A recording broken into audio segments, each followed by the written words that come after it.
Hello and welcome to Shakespeare Project LA.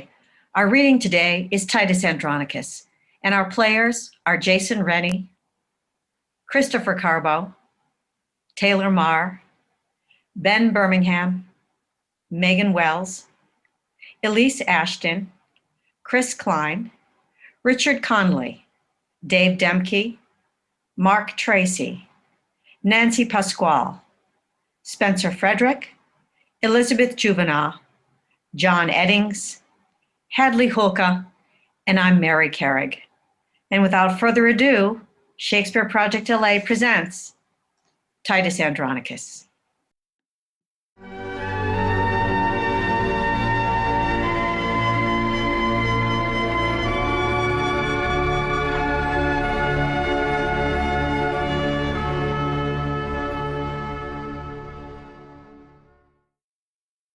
Act 1, Scene 1.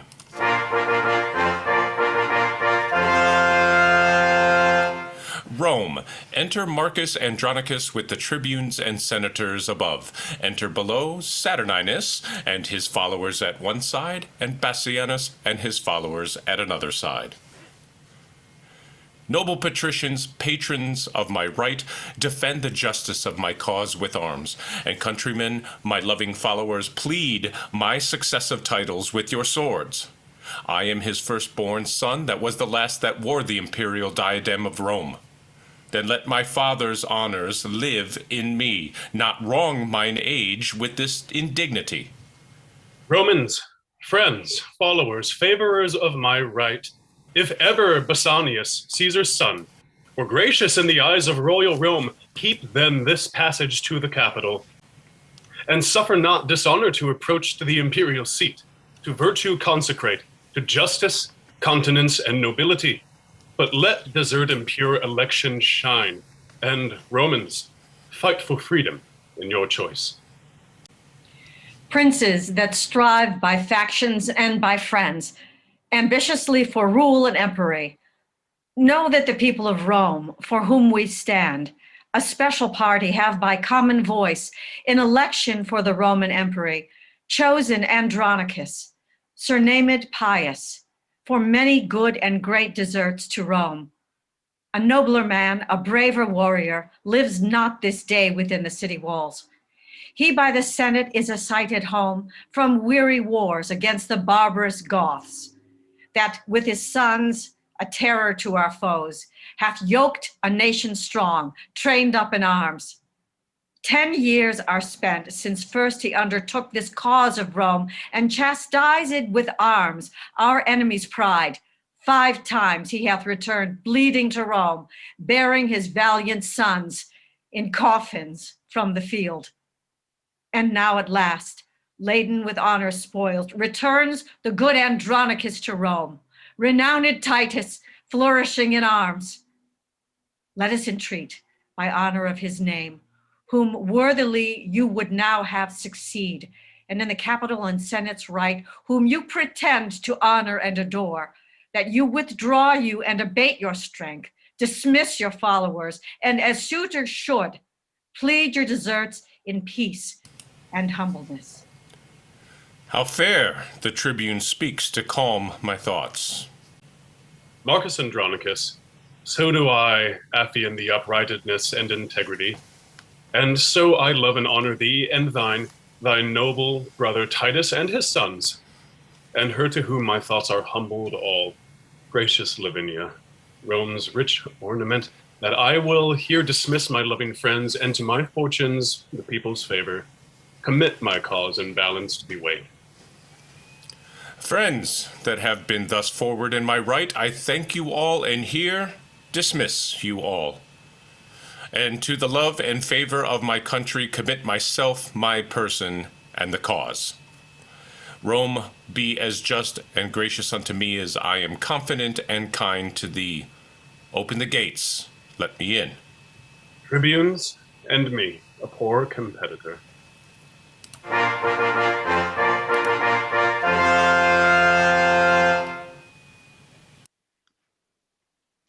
Romans, make way. The good Andronicus, patron of virtue, Rome's best champion, successful in the battles that he fights, with honor and with fortune is returned from where he circumscribed with his sword and brought to yoke the enemies of Rome.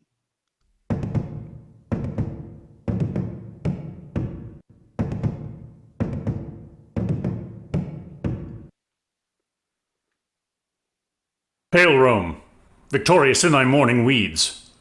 Lo, as the bark that hath discharged his fraught returns with precious lading to the bay, from whence at first she weighed her anchorage, cometh Andronicus, bound with laurel boughs to resalute his country with tears, tears of true joy for his return to Rome. Thou great defender of this capital, stand gracious to the rights that we intend. Romans, of 25 valiant sons, half of the number that King Priam had, behold the poor remains alive and dead. These that survive, let Rome reward with love. These that I bring unto their latest home, with burial amongst their ancestors. Here Goths have given me leave to sheathe my sword. Titus, unkind and careless of thine own, why sufferest thou thy sons unburied yet to hover on the dreadful shore of Styx? Make way to lay them by their brethren. There, greet in silence as the dead are wont, and sleep in peace, slain in your country's wars. O sacred receptacle of my joys, sweet cell of virtue and nobility, how many sons hast thou of mine in store that thou wilt never render to me more? Give us the proudest prisoner of the Goths, that we may hew his limbs, and on a pile add manus fratrum, sacrifice his flesh before this earthy prison of their bones, that so the shadows be not unappeased, nor we disturbed with prodigies on earth. I give him you, the noblest that survives, the eldest son of this distressed queen. Stay, Roman brethren! Gracious conqueror, victorious Titus, rue the tears I shed. A mother's tears in passion for her son, and if thy sons were ever dear to thee, oh, think my son to be as dear to me. Suffice it not that we are brought to Rome to beautify thy triumphs and return captive to thee and to thy Roman yoke, but must my sons be slaughtered in the streets for valiant doings in their country's cause? Oh, if to fight for king and commonweal were piety in thine, it is in these. Andronicus, stain not thy tomb with blood. Wilt thou draw near the nature of the gods? Draw near them then in being merciful. Sweet mercy is nobility's true badge. Thrice noble Titus, spare my firstborn son. Patient yourself, madam, and pardon me. These are their brethren whom your Goths beheld alive and dead, and for their brethren slain religiously, they ask a sacrifice. To this your son is marked, and die he must, to appease their groaning shadows that are gone. Away with him and make a fire straight, and with our swords upon a pile of wood, let's hew his limbs till they be clean consumed. Oh, cruel, irreligious piety. Was ever Scythia half so barbarous? Owes not Scythia to ambitious Rome. Alarbus goes to rest, and we survive to tremble under Titus' threatening look. Then, madam, stand resolved, but hope withal the selfsame gods that armed the queen of Troy with opportunity of sharp revenge upon the Thracian tyrant in his tent may favor Tamara, the queen of Goths, when Goths were Goths and Tamara was queen, to quit the bloody wrongs upon her foes. See, Lord and Father, how we have performed our Roman rites. Alarbus' limbs are lopped and entrails fed the sacrificing fire, whose smoke, like incense, doth perfume the sky. Remaineth not but to inter our brethren, and with loud laurums welcome them to Rome. Let it be so, and let Andronicus make this his latest farewell to their souls.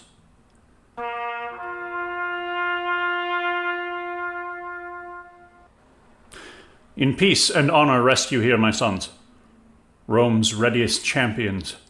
Repose you here and rest, secure from worldly chances and mishaps. Here lurks no treason, here no envy swells, here grow no damned drugs. Here are no storms, no noise, but silence and eternal sleep. In peace and honor rest you here, my sons. Peace and honor live Lord Titus long. My noble lord and father live in fame. Lo, at this tomb my tributary tears I render for my brethren's obsequies. And at thy feet I kneel with tears of joy shed on this earth for thy return to Rome. Oh, bless me here with thy victorious hand, whose fortunes Rome's best citizens applaud. Kind Rome, that hast thus lovingly reserved the cordial of mine age to glad my heart. Lavinia, live. Outlive thy father's days and fame's eternal date for virtue's praise. Long live Lord Titus, my beloved brother, gracious triumpher in the eyes of Rome. Thanks, gentle tribune, noble brother Marcus.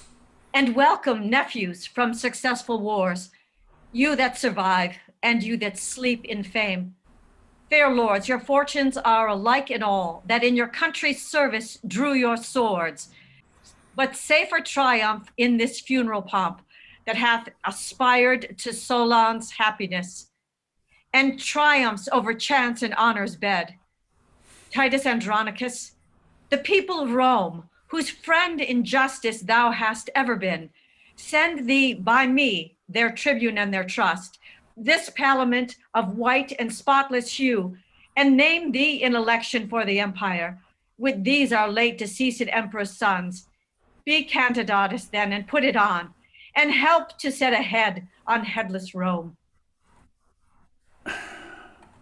A better head her glorious body fits than his that shakes for age and feebleness. What? Should I don this robe and trouble you? Be chosen with proclamations today, tomorrow yield up rule, resign my life, and set abroad new business for you all? Rome, I have been thy soldier 40 years, and led my country's strength successfully, and buried 21 valiant sons, knighted in field, slain manfully in arms, in right and service of their noble country. Give me a staff of honor for mine age, but not a scepter to control the world. Upright he held it, lords, that held it last. Titus, thou shalt obtain and ask the empery. Out an ambitious tribune canst thou tell? Patience, Prince Andronicus. Romans, do me right. Patricians, draw your swords and sheathe them not till Saturninus be Rome's emperor. Andronicus, would thou were shipped to hell rather than rob me of the people's hearts. Proud Saturnine, interpreter of the good that noble-minded Titus means to thee. Content thee, prince. I will restore to thee the people's hearts and wean them from themselves. Andronicus, I do not flatter thee, but honor thee, and will do till I die. My faction, if thou strengthen with thy friends, I will most thankful be, and thanks to men of noble minds is honorable meed. People of Rome, and people's tribunes here, I ask your voices and your suffrages. Will you bestow them friendly on Andronicus? To gratify the good Andronicus and congratulate his safe return to Rome, the people will accept whom he admits. Tribunes, I thank you, and this suit I make, that you create our emperor's eldest son, Lord Saturnine, whose virtues will, I hope, reflect on Rome as Titan's rays on earth and ripen justice in this commonweal. Then, if you will elect by my advice, crown him and say, "Long live our emperor!" With voices and applause of every sort, patricians and plebeians, we create Lord Saturninus, Rome's great emperor, and say, "Long live our emperor Saturnine."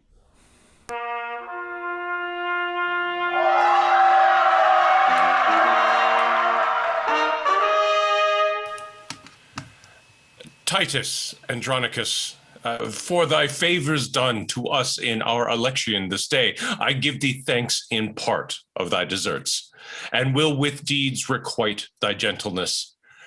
And for an onset, Titus, to advance thy name and honorable family, Lavinia will I make my empress, Rome's royal mistress, mistress of my heart, and in the sacred pantheon her espouse. Tell me, Andronicus, doth thus motion please thee? It doth, my worthy lord. And in this match I hold me highly honored of your grace. And here, in sight of Rome to Saturnine, king and commander of our commonweal, the wide world's emperor, do I consecrate my sword, my chariot, and my prisoners, presents well worthy Rome's imperious lord. Receive them then, the tribute that I owe, mine honor's ensigns humbled at thy feet. Thanks, noble Titus, father of my life. How proud I am of thee and of thy gifts Rome shall record. And when I do forget the least of these unspeakable deserts, Romans, forget your fealty to me. Now, madam, are you prisoner to an emperor? To him that for your honor and your state will use you nobly and your followers. Goodly lady, trust me of the hue that I would choose were I to choose anew. Clear up, fair queen, that cloudy countenance. Though chance of war hath wrought this change of cheer, thou comest not to be made a scorn in Rome. Princely shall be thy usage every way. Rest on my word, and let not discontent daunt all your hopes. Madam, he comforts you, can make you greater than the Queen of Goths. Lavinia, you are not displeased with this? Not I, my lords. With true nobility warns these words in princely courtesy. Thanks, sweet Lavinia. Romans, let us go. Ransomless here, we set our prisoners free, proclaim our honors, lords, with trump and drum.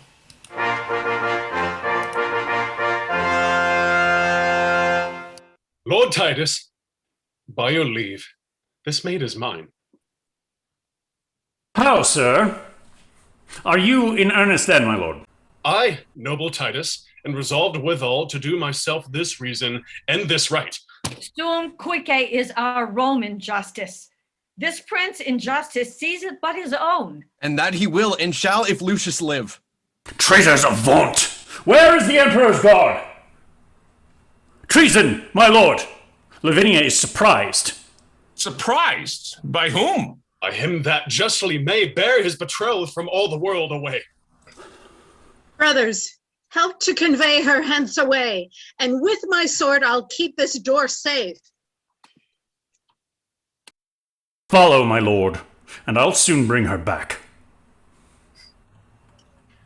My lord, you pass not here. What, villain boy? Barst me my way in Rome? Help! Lucius, help!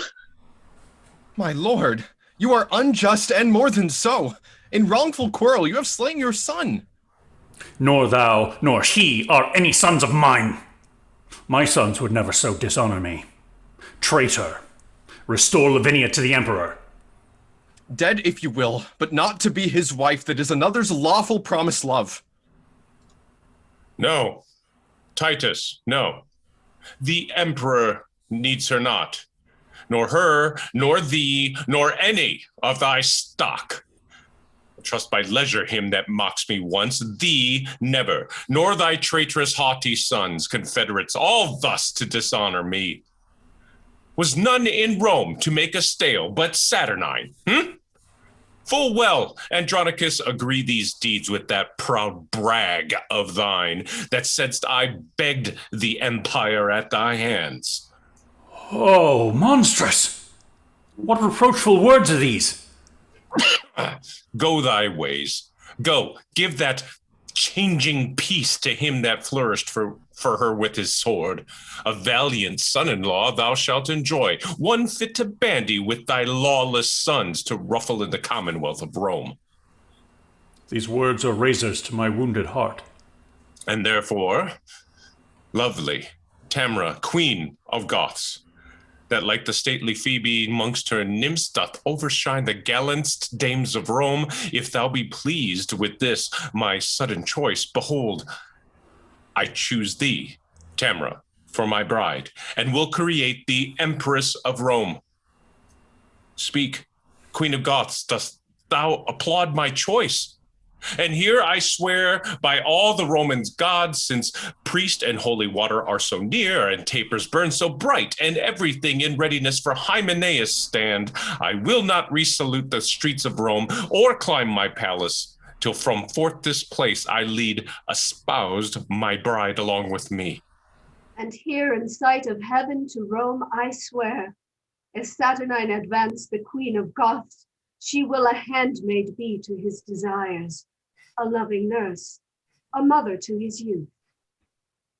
Ascend, fair queen, to Pantheon. Lords, accompany your noble emperor and his lovely bride, sent by the heavens for Prince Saturnine, whose wisdom hath her fortune conquered. There shall we consummate our spousal rights.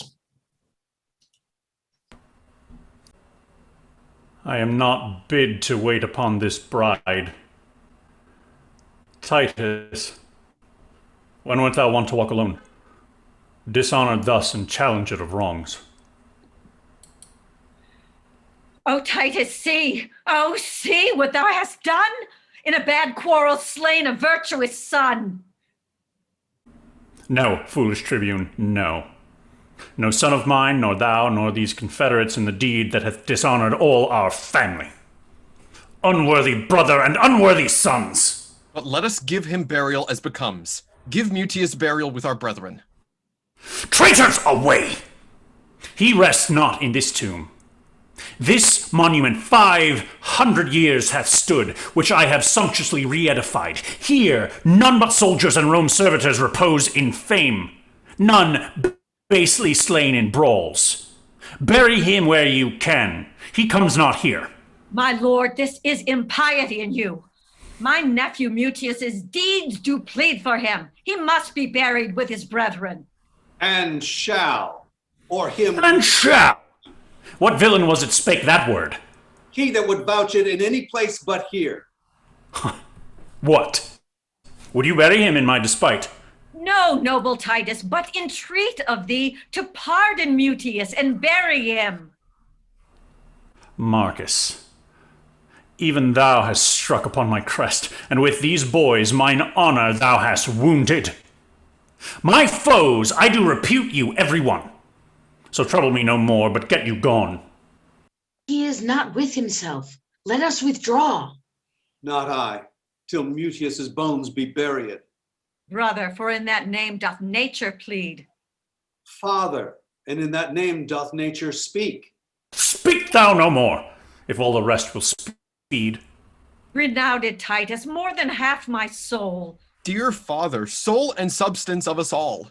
Suffer thy brother Marcus to inter his noble nephew here in virtue's nest, that died in honor and Lavinia's cause. Thou art a Roman, be not barbarous. The Greeks upon advice did bury Ajax, that slew himself, and wise Laertes' son did graciously plead for his funerals. Let not young Mutius then, that was thy joy, be barred his entrance here. Rise, Marcus, rise. The dismalest day is this that e'er I saw, to be dishonored by my sons in Rome. Well, bury him, and bury me the next. There lie thy bones, sweet Mutius, with thy friends, till we with trophies do adorn thy tomb. No man shed tears for noble Mutius. He lives in fame and died in virtue's cause. My lord, to step out of these dreary dumps, how comes it that the subtle Queen of Goths is of a sudden thus advanced in Rome? I know not, Marcus, but I know it is. Whether by device or no, the heavens can tell. Is she not then beholding to the man that brought her for this high good turn so far? Yes. and will nobly him remunerate.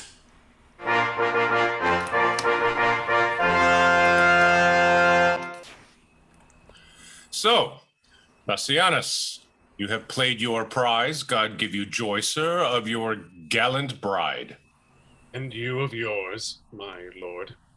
I say no more, nor wish no less, and so I take my leave. Traitor, if Rome have law or we have power, thou and thy faction shall repent this rape. Rape call you it, my lord, to seize my own, my true betrothed love, and now my wife. But let the laws of Rome determine all. Meanwhile, I am possessed of that is mine. 'Tis good, sir. You are very short with us, but if we live, we'll be as sharp with you. My lord, what I have done as best I may, answer I must and shall do with my life. Only thus much I give your grace to know, by all the duties that I owe to Rome, this noble gentleman, Lord Titus here, is in opinion and honor wronged, that in the rescue of Lavinia, with his own hand did slay his youngest son, in zeal to you, and highly moved to wrath to be controlled in that he frankly gave. Received him then to favor, Saturnine, that hath expressed himself in all his deeds, a father and a friend to thee and Rome. Prince Bassianus, leave to plead my deeds. 'Tis thou and those that have dishonored me. Rome and the righteous heavens be my judge, how I have loved and honored Saturnine. My worthy lord, if ever Tamara were gracious in those princely eyes of thine, then hear me speak indifferently for all, and at my suit, sweet, pardon what is past. Why, madam, and be dishonored openly, and basely put it up without revenge? Not so, my lord. The gods of Rome forfend I should be author to dishonor you. But on mine honor, dare I undertake for good Lord Titus' innocence in all, whose fury not dissembled speaks his griefs. Then at my suit look graciously on him. Lose not so noble a friend on vain suppose, nor with sour looks afflict his gentle heart. My lord, be ruled by me, be won at last. Dissemble all your griefs and discontents. You are but newly planted in your throne, lest then the people and patricians too upon a just survey take Titus' part, and so supplant you for ingratitude, which Rome reputes to be a heinous sin. Yield it, entreat, and then let me alone. I'll find a day to massacre them all, and raise their faction and their family, the cruel father and his traitorous sons to whom I sued for my dear son's life, and make them know what 'tis to let a queen kneel in the streets and beg for grace in vain. Come, sweet emperor, come, Andronicus, take up this good old man, and cheer the heart that dies in tempest of thy angry frown. Rise, Titus, rise. My empress hath prevailed. I thank your majesty, and her, my lord. These words, these looks infuse new life in me. Titus, I am incorporate in Rome, a Roman now adopted happily, and must advise the emperor for his good. This day all quarrels die, Andronicus, and let it be mine honor, good my lord, that I have reconciled your friends and you. For you, Prince Bassianus, I have passed my word and promise to the emperor that you will be more mild and tractable. And fear not, my lords, and you, Lavinia, by my advice, all humbled on your knees, you shall ask pardon of his majesty. We do, and vow to heaven and to his highness that what we did was mildly as we might, tendering our sister's honor and our own. That mine honor here I do protest. Away, talk not, trouble us no more. Nay, nay, sweet emperor, we must all be friends. The tribune and his nephews kneel for grace. I will not be denied, sweetheart. Look back.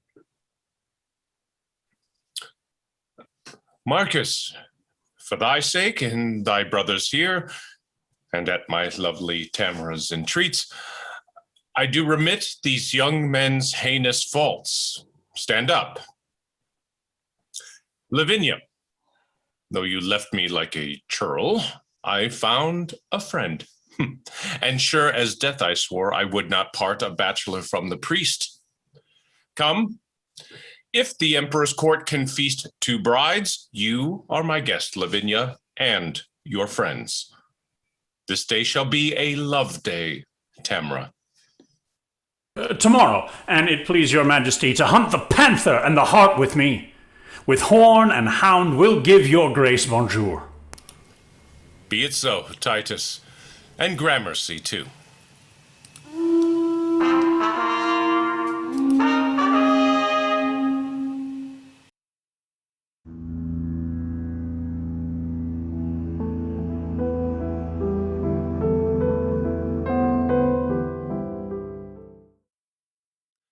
Act 2, Scene 1, Rome, before the palace. Enter Aaron the Moor.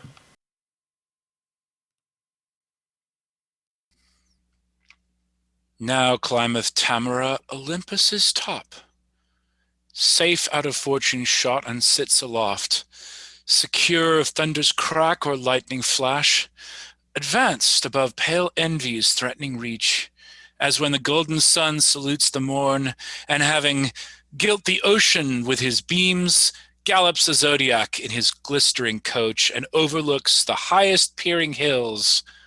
So Tamara.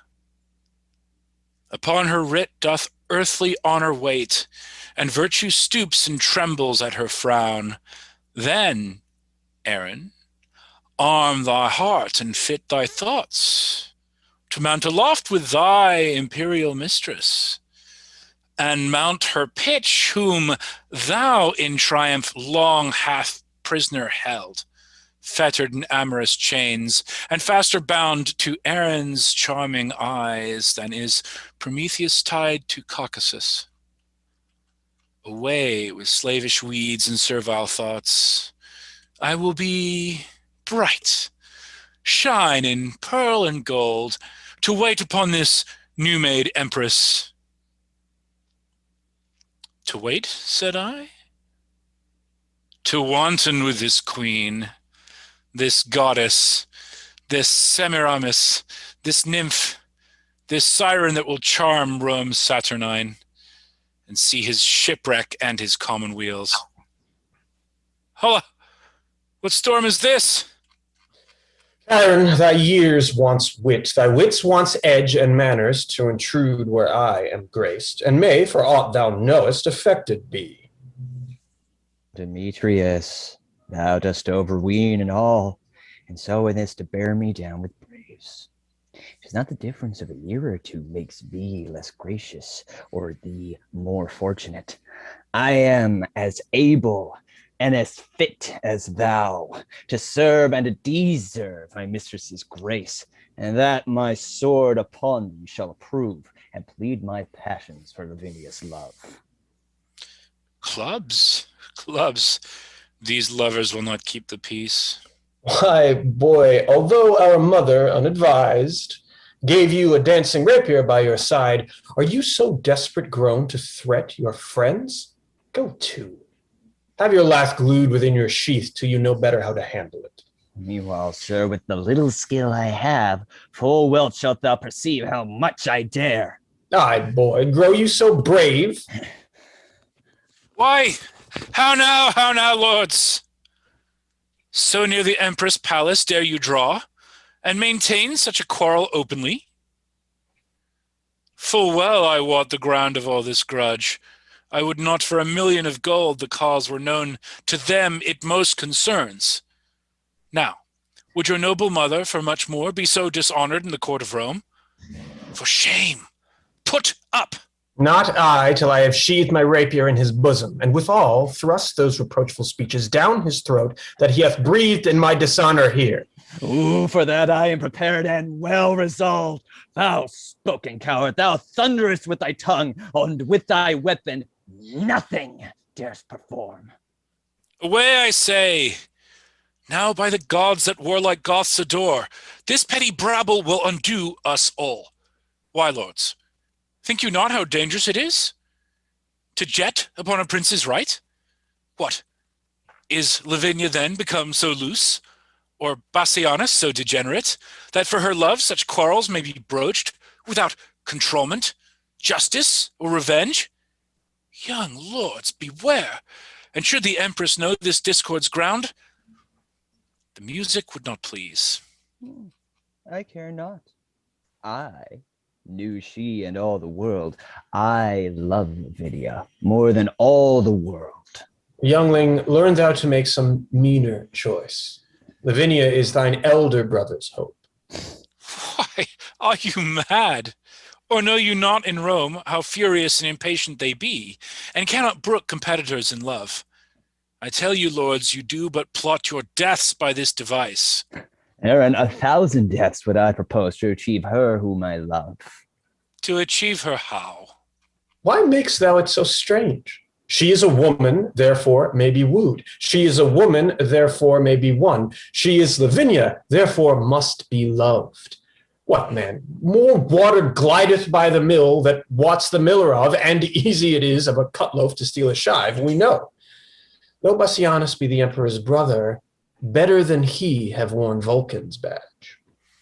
Aye, and as good as Saturninus may. Then why should he despair that knows to court it with words, fair looks, and liberality? What? Hast not thou full often struck a doe and borne her cleanly by the keeper's nose? Why then, it seems some certain snatcher so would serve your turns. Aye, so the turn were served. Aaron, thou hast hit it. Would you had hit it too? Then should not we be tired with this ado? Why, hark you, are you such fools to square for this? Would it offend you then that both should speed? Faith, not me. Nor me, so I were one. For shame, be friends, and join for that you jar. 'Tis policy and stratagem must do that you affect, and so must you resolve. That what you cannot as you would achieve, you must perforce accomplish as you may. Take this of me. Lucrece was not more chaste than this Lavinia, Bassianus' love. A speedier course than lingering languishment must we pursue, and I have found the path. My lords, a solemn hunting is in hand. There will be lovely Roman ladies troop. The forest walks are wide and spacious, and many unfrequented plots there are, fitted by this kind for rape and villainy. Single you thither then this dainty doe, and strike her home by force, if not by words. This way, or not at all, stand you in hope. Come, our empress, with her sacred wit to villainy and vengeance consecrate, will we acquaint with all what we intend. And she shall file our engines with advice, that will not suffer you to square yourselves, but to your wishes' height advance you both. The emperor's court is like the house of fame, the palace full of tongues, of eyes and ears. The woods are ruthless, dreadful, deaf and dull. There speak and strike, brave boys, and take your turns. There serve your lust shadowed from heaven's eye, and revel in Lavinia's treasury. That counsel, lad, smells of no cowardice. Sit fas aut nefas, till I find the stream to cool this heat, the charm to calm these fits, prestigia per manus vehor.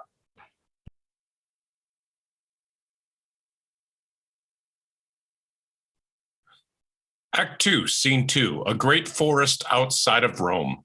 Enter Titus Andronicus with his 3 sons and Marcus.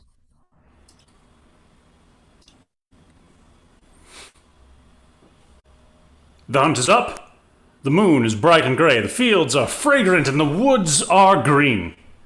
Uncouple here, and let us make a bay and wake the emperor and his lovely bride, and rouse the prince and ring a hunter's peal, that all the court may echo with the noise.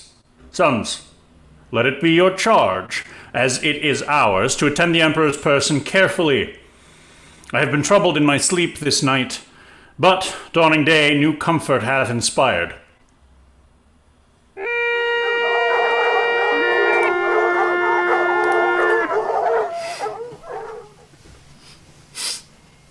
Many good morrows to your majesty.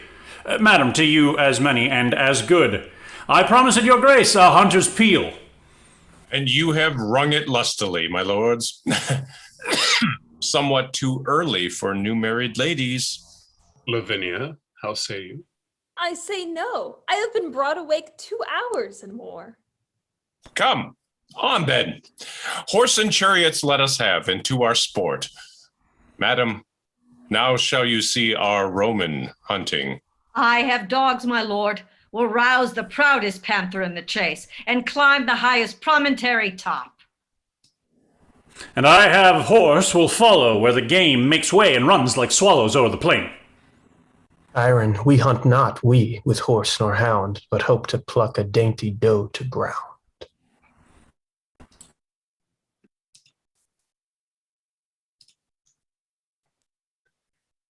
Act 2, Scene 3, a dark and secluded part of the forest with a deep pit.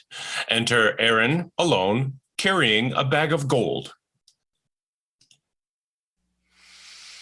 He that had wit would think that I had none to bury so much gold under a tree, and never after to inherit it. Let him that thinks of me so abjectly know that this gold must coin a stratagem, which, cunningly effected, will beget a very excellent piece of villainy. So repose, sweet gold, for their unrest that have their alms out of the empress' chest. My lovely Aaron, wherefore look'st thou sad when everything doth make a gleeful boast? The birds chant melody on every bush, the snakes lie rolled in the cheerful sun, the green leaves quiver with the cooling wind, and make a checkered shadow on the ground under their sweet shade.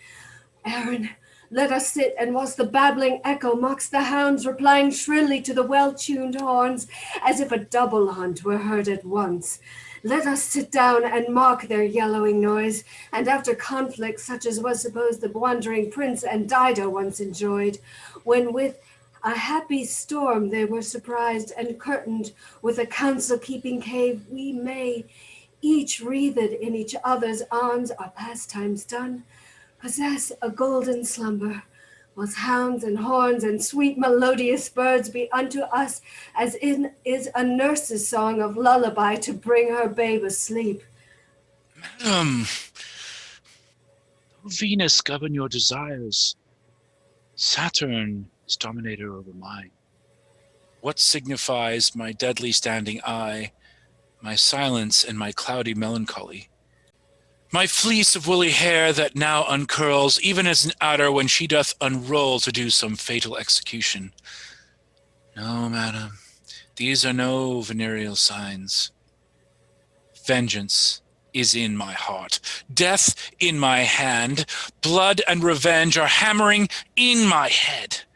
Hark, Tamara, empress of my soul, which never hopes more heaven than rests in thee.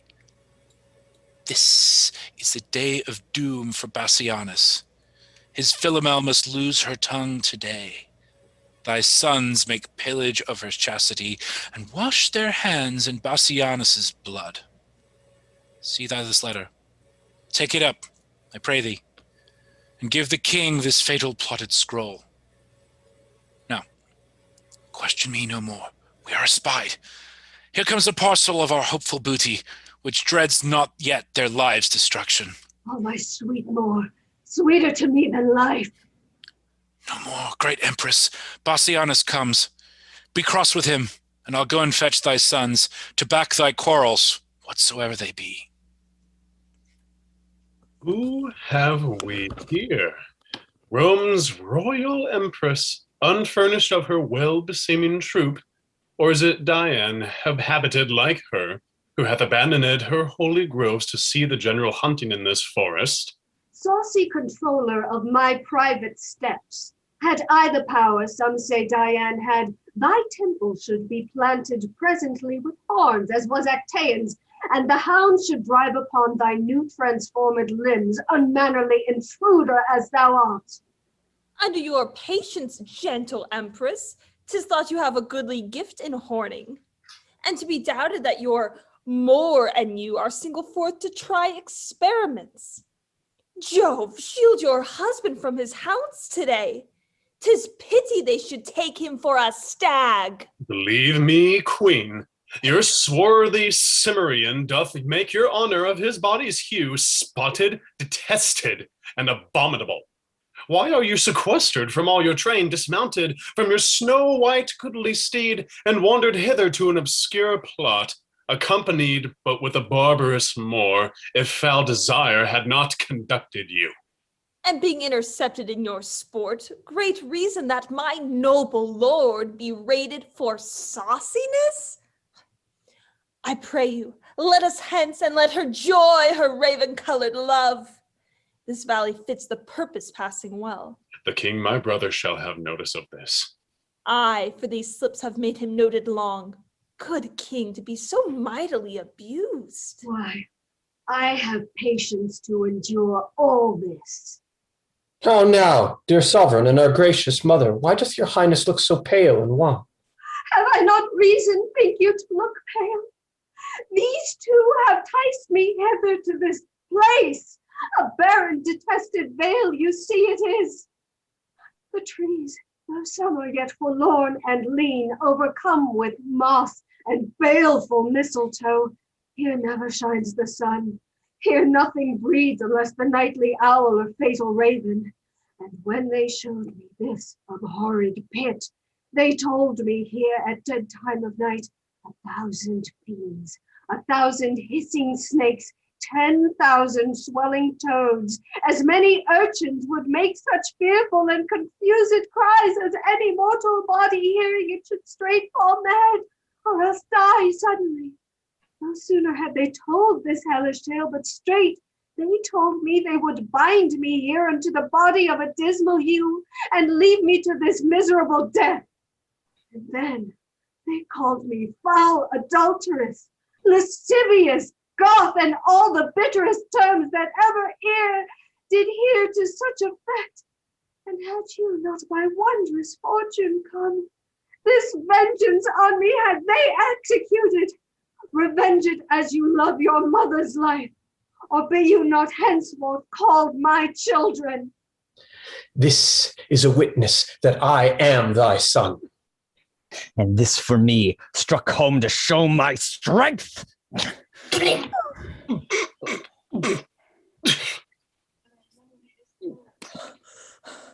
Aye!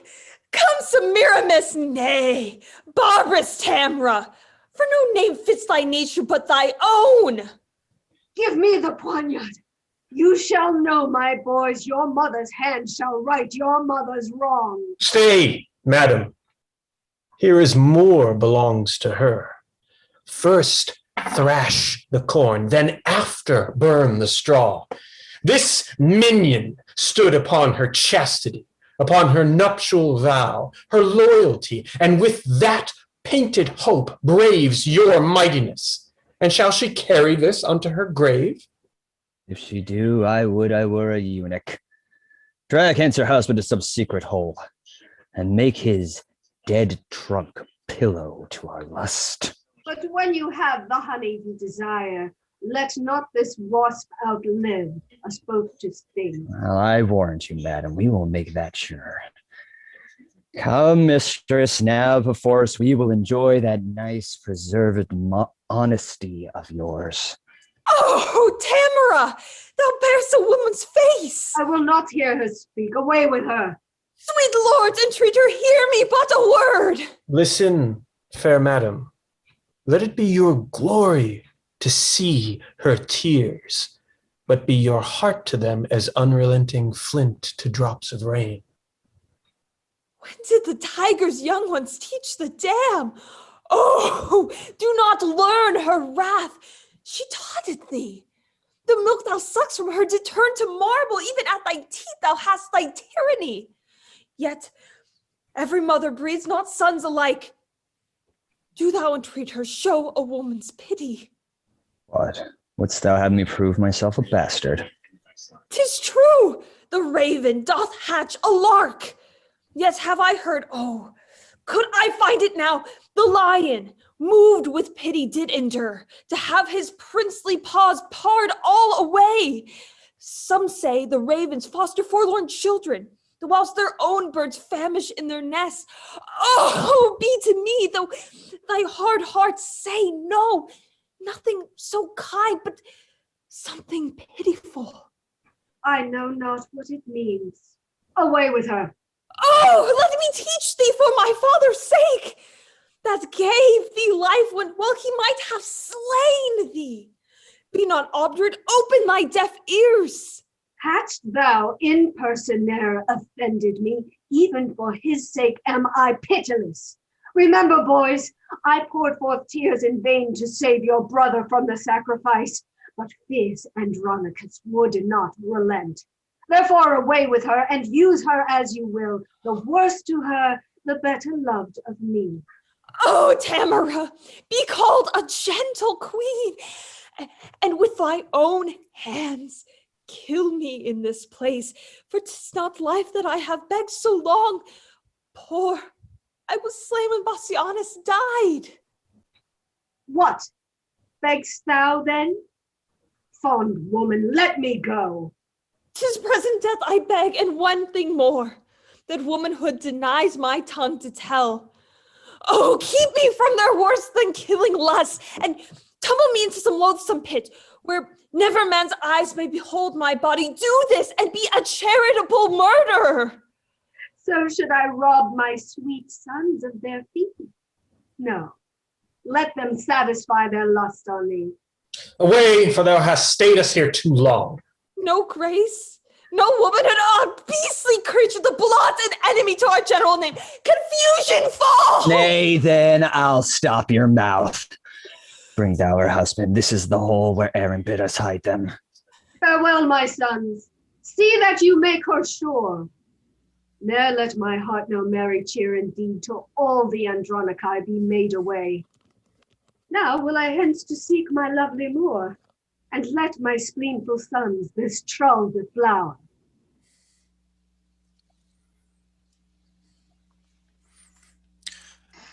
Come on, my lords, the better foot before. Straight will I bring you to the loathsome pit, where I espied the panther fast asleep. My sight is very dull, whate'er it bodes. And mine, I promise you, were it not for shame, well could I leave our sport to sleep a while. What? Art thou fallen? What subtle hole is this whose mouth is covered with rude-growing briars, upon whose leaves are drops of new-shed blood, as fresh as morning dew distilled on flowers? A very fatal place, it seems to me. Speak, brother. Hast thou hurt thee with the fall? Oh, brother, with the dismalest object hurt, that ever I with sight made heart lament. Now will I fetch the king to find them here, that he thereby may have a likely guess, how these were they that made away his brother. Why dost thou not comfort me and help me out from this unhallowed and blood-stained hole? I am surprised with an uncouth fear. A chilling sweat o'erruns my trembling joints. My heart suspects more than my eyes can see. To prove thou hast a true divining heart, Aaron, and thou look down into this den and see a fearful sight of blood and death. Aaron is gone, and my compassionate heart will not permit mine eyes once to behold the thing whereat it trembles by surmise. Oh, tell me who it is, for ne'er till now was I a child to fear I know not what. Lord Bassianus lies bewrayed in blood, all on a heap like to a slaughtered lamb in this detested dark blood-drinking pit. If it be dark, how dost thou know 'tis he? Upon his bloody finger he doth wear a precious ring that lightens all this whole, which like a taper in some monument doth shine upon the dead man's earthy cheeks, and shows the ragged entrails of this pit. So pale did shine the moon on Pyramus when he by night lay bathed in maiden blood. Oh, brother, help me. with thy fainting hand. Out of this fell devouring receptacle, as hateful as Cassiphtus's misty mouth. Reach me thy hand, that I may help thee out, or wanting strength to do thee so much good, I may be plucked into the swallowing womb of this deep pit, poor Bassianus's grave. I have no strength to pluck thee to the brink. Nor I, no strength to climb without thy help. Thy hand once more. I will not loose again till thou art here aloft or I below. Thou canst not come to me. I come to thee. Along with me, I'll see what hole is here and what he is that now is leapt into it. Say, who art thou that lately didst descend into this gaping hollow of the earth? The unhappy sons of old Andronicus, brought hither in a most unlucky hour to find thy brother Bassianus dead. My brother dead? I know thou dost but jest. He and his lady both are at the lodge upon the north side of this pleasant chase. 'Tis not an hour since I left them there. We know not where you left them all alive, but out, alas, here we found him dead. Where is my lord the king? Here, Tamara, though gried with killing grief. Where is thy brother Bassianus? Now to the bottom dost thou search my wound. Poor Bassianus here lies murdered. And all too late I bring this fateful writ, the complot of this timeless tragedy, and wonder greatly that man's face can fold in pleasing smiles such murderous tyranny.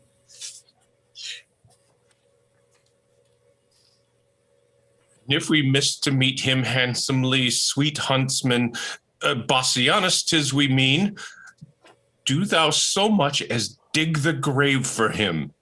Thou knowst our meaning. Look for thy reward among the nettles at the elder tree which overshades the mouth of that same pit where we decreed to bury Bassianus. Do this and purchase us thy lasting friends. Tamara, was ever heard the like? This is the pit, and this the elder tree. Look, sirs, if you can find the huntsman out that should have murdered Bassianus here. My gracious lord, here's the bag of gold. Ooh, of thy whelps, fell curs of bloody kind have here bereft my brother of his life. Sirs, drag them from the pit unto the prison. There let them bide until we have devised some never heard of torturing pain for them. What? Are they in this pit? A wondrous thing! How easily murderers discover it!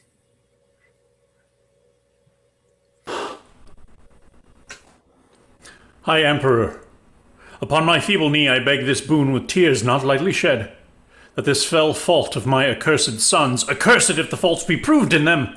If it be proved, you see it as apparent.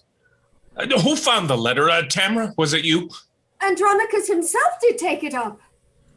I did, my lord. Yet let me be their bail. For by my father's reverend tomb I vow they shall be ready at your highness' will to answer their suspicion with their lives. Thou shalt not bail them. See thou, follow me. Some bring the murdered body, some the murderers. Let them not speak a word.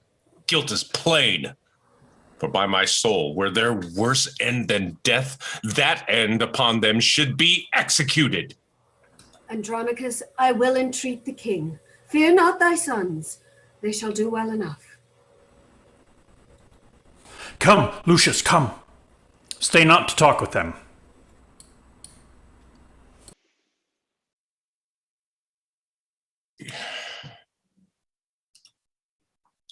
Act 2, Scene 4, another part of the forest. Enter Demetrius and Chiron with Lavinia, her hands cut off, her tongue cut out, and ravished.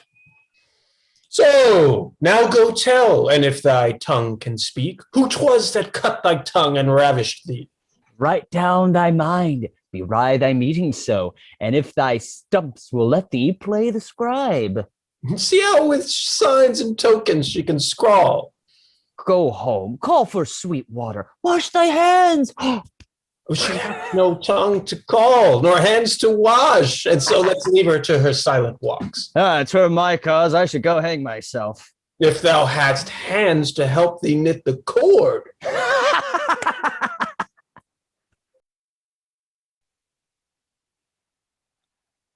Who is this?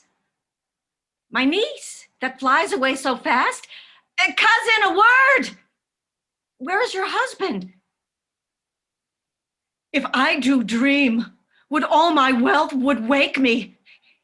If I do wake, some planets strike me down that I may slumber an eternal sleep. Speak, gentle niece. What stern, ungentle hands hath lopped and hewed and made thy body bare of her two branches? Those sweet ornaments whose circling shadows kings have sought to sleep in, and might not gain so great a happiness as half thy love? Why dost thou not speak to me? Alas, a crimson river of warm blood, like to a bubbling fountain stirred with wind, doth rise and fall beneath thy rosed lips, coming and going with thy honey breath. But sure some Darius hath deflowered thee, and lest thou should detect him, cut thy tongue. And now thou turnst away thy face for shame, and notwithstanding all this loss of blood, as with a conduit these three issuing spouts, yet do thy cheeks look red as Titan's face, blushing to be encountered with a cloud. Shall I speak for thee? Shall I say 'tis so? Oh, that I had the heart and knew the beast, that I might rail at him and ease my mind. Sorrow concealed like an oven stopped doth burn the heart to cinders where it is. Fair Philomela, why she but lost her tongue, and in a tedious sampler sowed her mind. But lovely niece, that mean is cut from thee. A crafty Darius cousin hast thou met, and he hath cut those pretty fingers off that could have better sewed than Philomel. Oh, had that monster seen those lily hands tremble like aspen leaves upon a lute, and made the silken strings delight to kiss them, he would not have touched them for his life. Oh, that he had heard the heavenly harmony which that sweet tongue hath made, he would have dropped his knife and fell asleep, as Cerberus at the Thracians' poet's feet. Come, let us go and make thy father blind, for such a sight will blind thy father's eye. 1 hour storm will drown the fragrant meads. What with whole months of tears, thy father's eyes, do not draw back, for we will mourn with thee. Oh, could our mourning ease thy misery?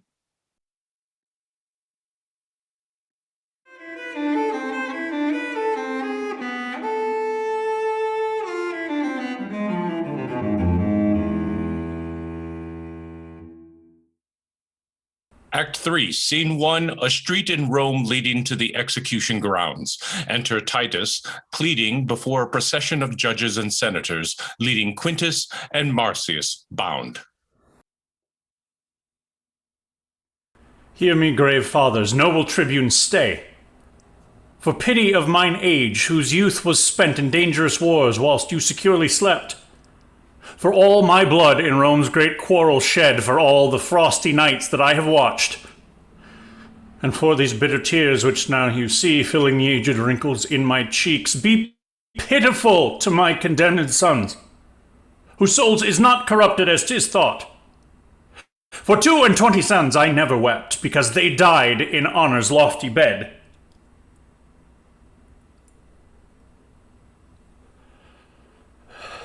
For these tribunes in the dust, I write my heart's deep languor and my soul's sad tears.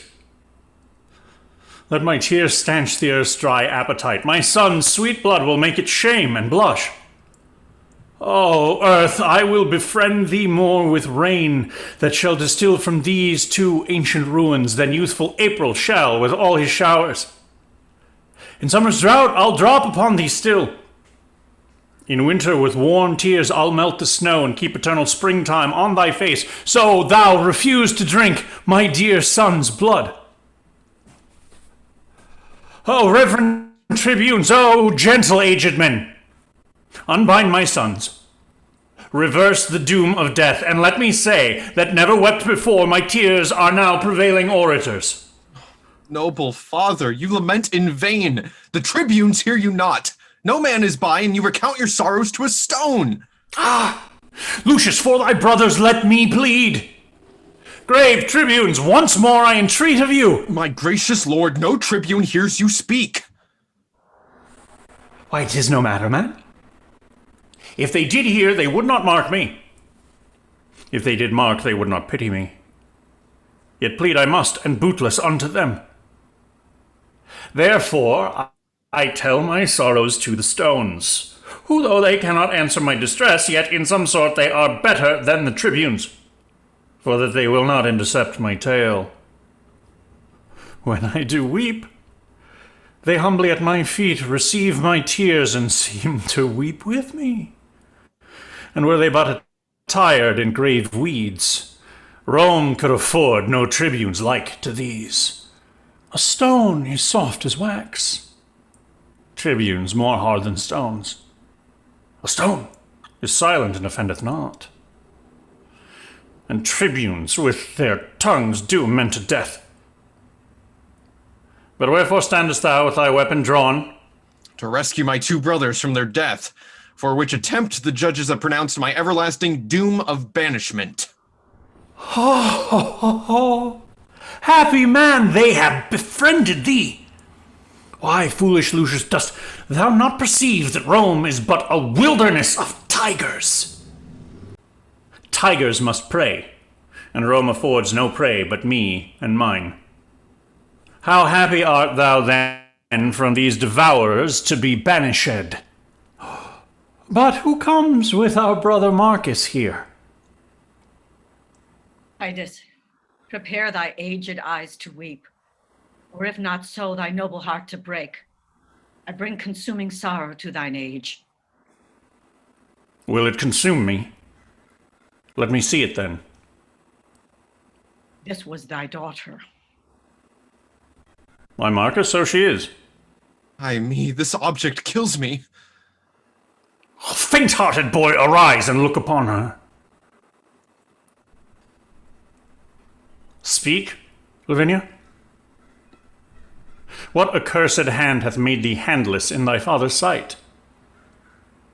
What fool hath added water to the sea, or brought a faggot to bright burning Troy? My grief was at the height before thou camest, and now like Nilus it disdaineth bounds. Give me a sword, I'll chop off my hands too. For they have fought for Rome and all in vain, and they have nursed this woe in feeding life. In bootless prayer have they been held up, and they have served me to effectless use. Now all the service I require of them is that the one will help to cut the other. 'Tis well, Lavinia, that thou hast no hands. For hands to do Rome service is but vain. Speak, gentle sister, who hath martyred thee? Oh, that delightful engine of her thoughts, that blabbed with them such pleasing eloquence, is torn from forth that pretty hollow cage, where like a sweet melodious bird it sung, sweet varied notes enchanting every ear. Oh, say thou for her who hath done this deed. Oh, thus I found her straying in the park, seeking to hide herself as doth the deer that hath received some unrecurring wound. It was my dear, and he that wounded her hath hurt me more than he had killed me dead. For now I stand as one upon a rock, environed with a wilderness of sea, who marks the waxing tide grow wave by wave, expecting ever when some envious surge will in his brinish bowels swallow him.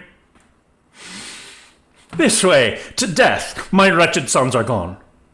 Here stands my other son, a banished man. And here my brother, weeping at my woes. But that which gives my soul the greatest spurn is dear Lavinia, dearer than my soul.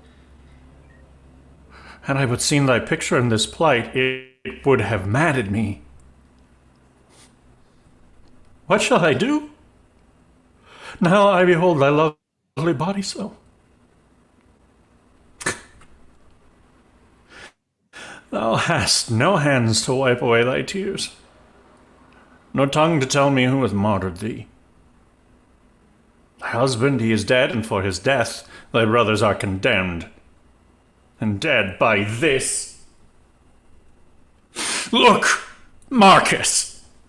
Ha! Son Lucius, look on her.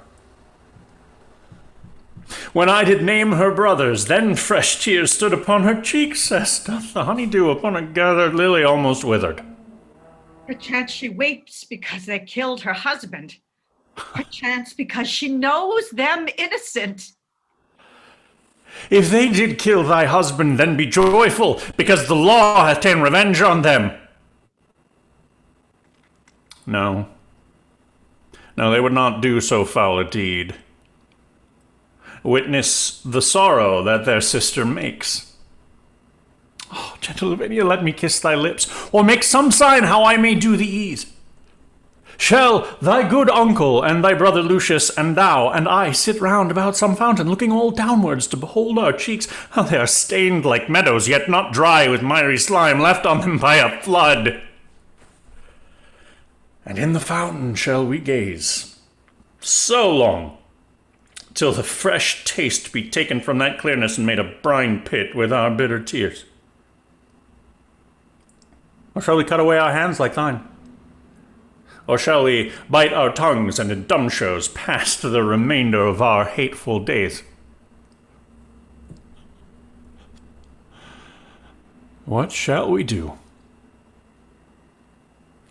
Let us that have our tongues plot some device of further misery to make us wondered at in time to come.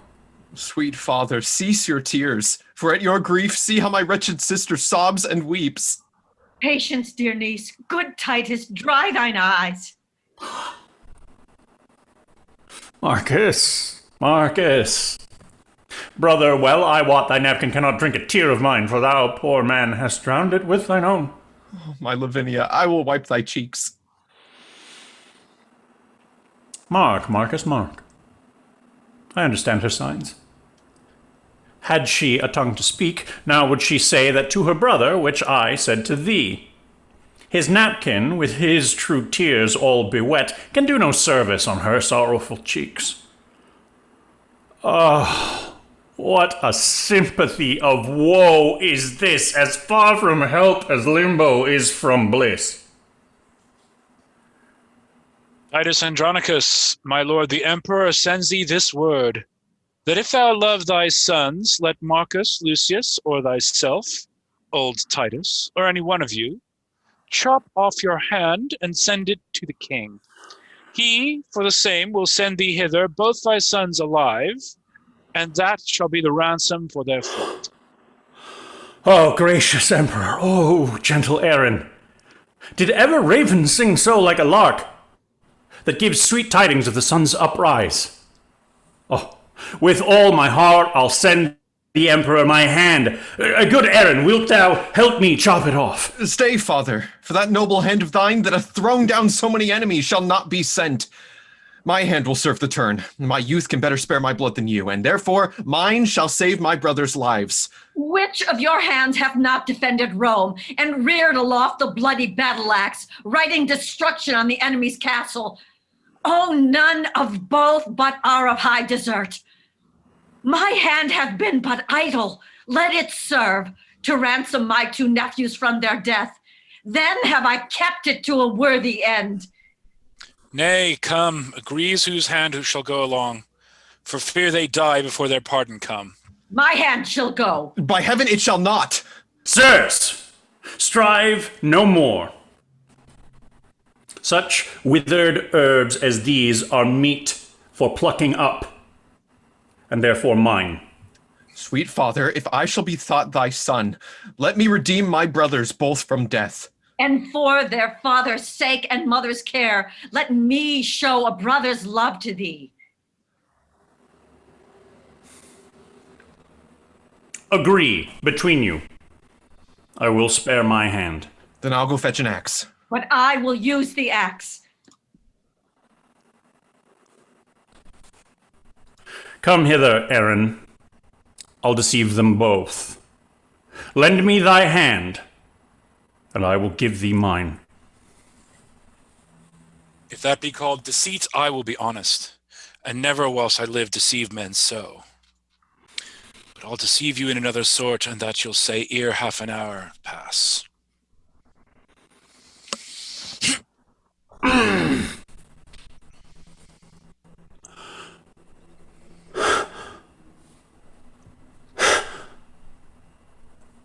Now stay your strife. What shall be is dispatched. Good Aaron, give his majesty my hand. Tell him it was a hand that warded him from 1,000 daggers. Bid him bury it, nor hath it merited that let it have. As for my sons, say I account of them as jewels purchased at an easy price, and yet dear too, because I bought mine own. I go, Andronicus, and for thy hand, look by and by to have thy sons with thee. Their heads, I mean. Oh, this villainy does fat me with the very thought of it. Let fools do good and fair men call for grace. Aaron will have his soul black like his face. Oh, here I lift up this one hand to heaven and bow this feeble ruin to the earth. If any power pities wretched tears, to that I call. What, wouldst thou kneel with me? Do then, dear heart, for heaven shall hear our prayers. Or with our sighs we'll breathe the welkin dim and stain the sun with fog, as sometimes clouds, when they do hug him in their melting bosoms. Oh, brother, speak with possibility and do not break into these deep extremes. Is not my sorrow deep? Having no bottom. Then be my passions bottomless with them. But yet let reason govern thy lament. If there were reason for these miseries, then into limits could I bind my woes. When heaven doth weep, doth not the earth overflow? If the winds rage, doth not the sea wax mad, threatening the welkin with his big swollen face? And wilt thou have a reason for this coil? I am the sea. Hark how her sighs doth flow.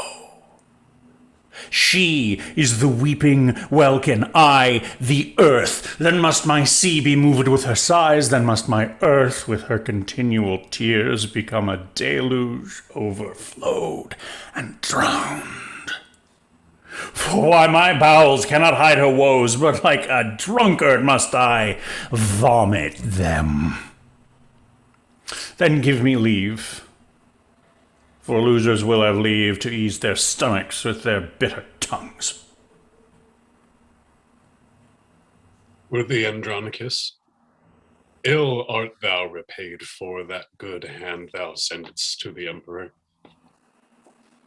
Here are the heads of thy noble 2 sons, and here's thy hand in scorn to thee sent back. Thy grief their sports, thy resolution mocked. That woe in me to think upon thy woes more than remembrance of my father's death. Now let hot Etna cool in Sicily and be my heart an ever-burning hell. These miseries are more than may be borne. To weep with them that weep doth ease some deal, but sorrow flouted added double death. That the sight should make so deep a wound, and yet detested life not shrink thereat. That ever death should let life bear his name, where life hath no more interest but to breathe. Alas, poor heart, that kiss is comfortless as frozen water to a starved snake. When will this fearful slumber have an end? Now farewell, flattery die, Andronicus. Thou dost not slumber. See thy two sons' heads, thy warlike hand, thy mangled daughter here, thy other banished son with this dear sight struck, pale and bloodless, and thy brother I, even like a stony image, cold and numb. Ah, no more will I control my griefs. Rent off thy silver hair, thy other hand, gnawing with thy teeth, and be this dismal sight the closing up of our most wretched eyes. Now is the time to storm! Why art thou still? Why dost thou laugh? It fits not with this hour. Why? I have not another tear to shed. Besides, this sorrow is an enemy, and would usurp upon my watery eyes and make them blind with tributary tears. Then which way shall I find revenge's cave? For these two heads do seem to speak to me and threat me I shall never come to bliss till all these mischiefs be returned again, even in their throats that hath committed them. Come, let me see what task I have to do. You heavy people, circle me about that I may turn me to each one of you and swear unto my soul to right your wrongs. The vow is made. Come, brother, take a head.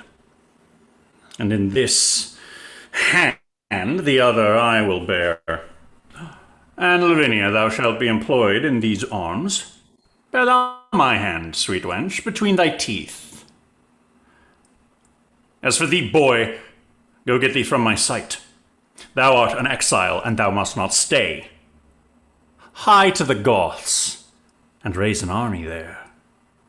And if you love me, as I think you do, let's kiss and part, for we have much to do. Farewell, Andronicus, my noble father, the woefulest man that ever lived in Rome. Farewell, proud Rome, till Lucius come again. He loves his pledges dearer than his life. Farewell, Lavinia, my noble sister. Oh, would thou wert as thou tofore hast been. But now nor Lucius nor Lavinia lives, but in oblivion and hateful griefs. If Lucius live, he will requite your wrongs, and make proud Saturnine and his empress beg at the gates like Tarquin and his queen. Now will I to the Goths, and raise a power to be revenged on Rome and Saturnine.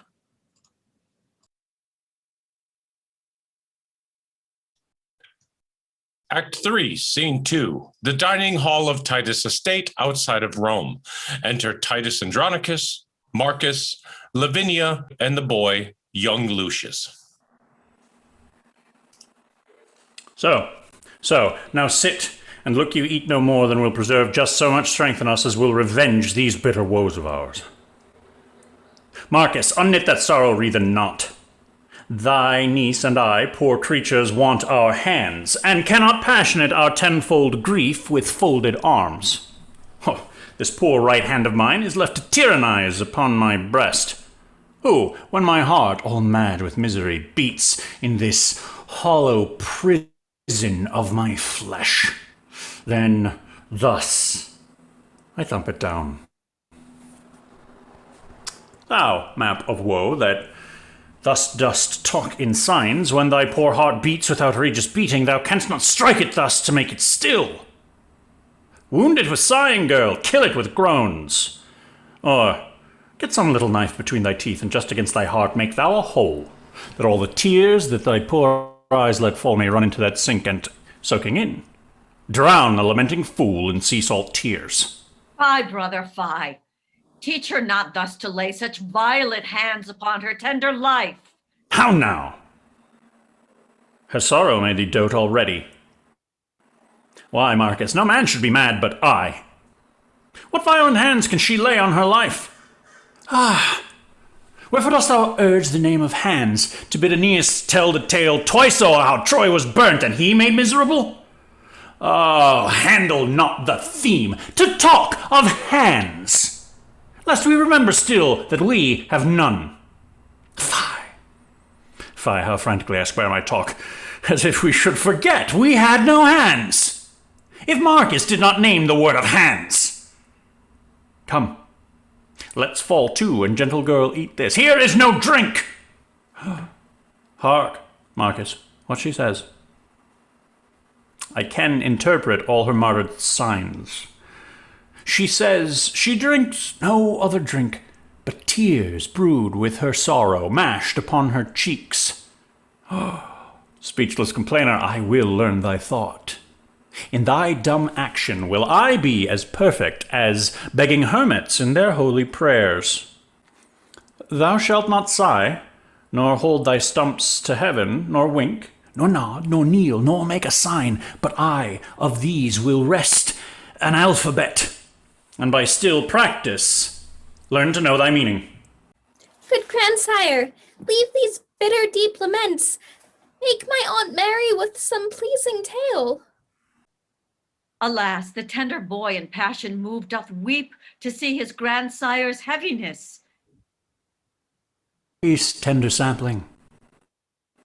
Thou art made of tears, and tears will quickly melt thy life away. What dost thou strike at, Marcus, with thy knife? That I have killed, my lord, a fly.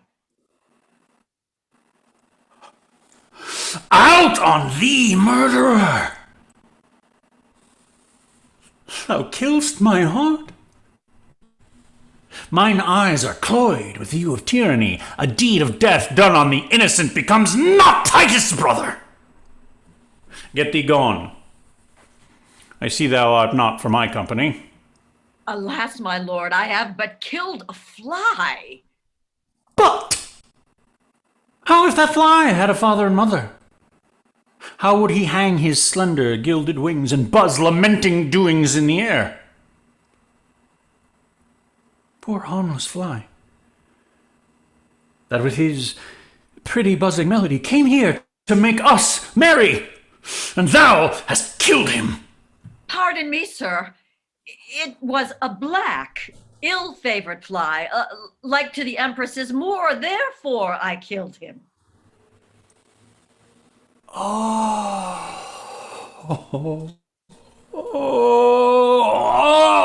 Then pardon me for reprehending thee, for thou hast done a charitable deed. Give me thy knife.